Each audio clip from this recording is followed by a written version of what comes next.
அல்லேலூயா. எனக்கு தெரிஞ்சு கொஞ்சம் வால்யூம் தான் போதும், இன்னும் குறைங்க வேண்டாம். மக்கள் வந்து லிசன் பண்ணணும், கவனிக்கணும். அல்லேலூயா. ஓகே. மைக் இல்லைனா கூட நான் ரொம்ப சத்தமாக பேசுவேன், எனக்கு ரொம்ப பிடிக்கும். ஓகே, கொஞ்ச நேரம் முதலாவது உங்களுக்கு நான் இந்த உயிர் தெரிந்த நாளில் நான் உங்களுக்கு ஈஸ்டர் டே அந்த வாழ்த்துக்களை சொல்கிறேன். கர்த்தர் உங்களை ஆசீர்வதிக்கிறோம். நம்ம கொஞ்ச நேரம் கண்களை மூடி ஃபர்ஸ்ட் நான் எத்தனை மணிக்கு சுருக்கமாக அவங்க மத்தியில் நான் சொல்லி போகணும்னு விரும்புகிறேன். பாருங்கள், நான் வந்திருக்கிறது ஆண்டுடைய நாமத்தின் பேரில் வந்திருக்கிறேன். அது உங்களுக்கு பிரயோஜனமாகவும் ஆசீர்வாதமாகவும் இருக்கும். தயவு செய்து நீங்கள் எல்லாரும் உள்ள வரணும். நீங்கள் எல்லாம் இந்த ஆராதனை வரணும். நீ சந்தோஷமாக இருக்கணும். கர்த்தர் நல்லவர். கொஞ்ச நேரம் கண்களை மூடி நன்றி சொல்லலாமா? நன்றி சொல்லலாமா? தகப்பனே உமக்கு ஸ்தோத்திரம். ராஜாவே உமக்கு ஸ்தோத்திரம்.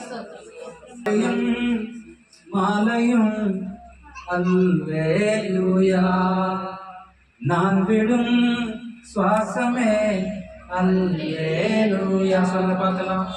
காலையும் மாலையும் நான் விடும் சுவாசமே அல்லேலூயா. நான் சோர்ந்து போகும் மாறும், நான் சொற்களற்ற நேரம், நான் சோர்ந்து போகும்போது, நான் சொற்களற்ற நேரம் அல்லேலூயா,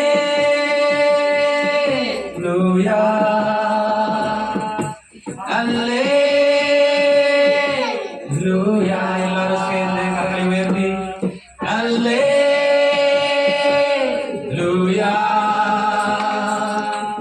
அல்லேலூயா.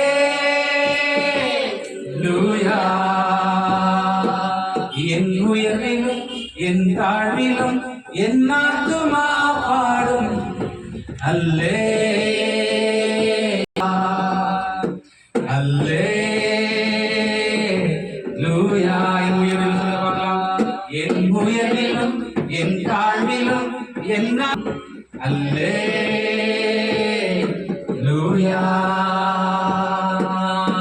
அல்லேலூயா. ஆழியின் விழிவிலும் அல்லேலூயா, கண்மலை உச்சியில் அல்லேலூயா, ஆழி அல்லேலூயா. நான் உயரம் நான் தாழ நிற்கும் போது என்னை தேற்றும் கீதமாகும். நான் உயர சொல்ல பார்க்கலாம். அல்லேலூயா, அல்லேலூயா,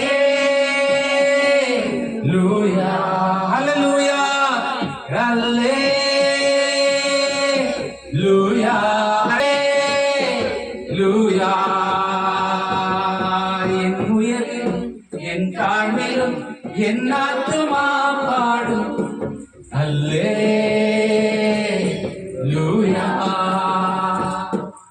அல்லேலூயா. அவர் ரத்தத்தை சிந்தினார் தெரியுமா? அந்த தேவனை ஆராதிப்பது நமக்கு பெரிய சமாதானத்தை கொண்டு வரும். என் கூட சேர்ந்து அல்லேலூயா,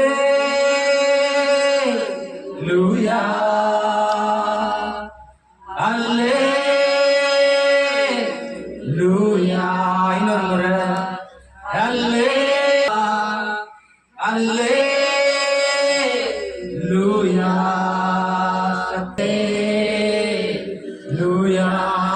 இன்னொரு முறை.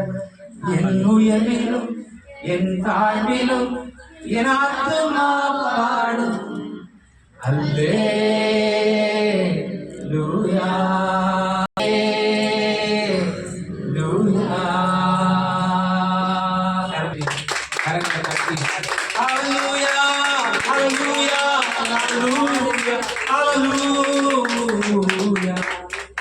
ஆண்டவரே, நல்ல பொழுதுக்காக நான் நன்றி சொல்லுகிறோம். ஆண்டவரே, இந்த நேரத்தில் சபையாக்கி கூட்டி சேர்க்கிறேன்.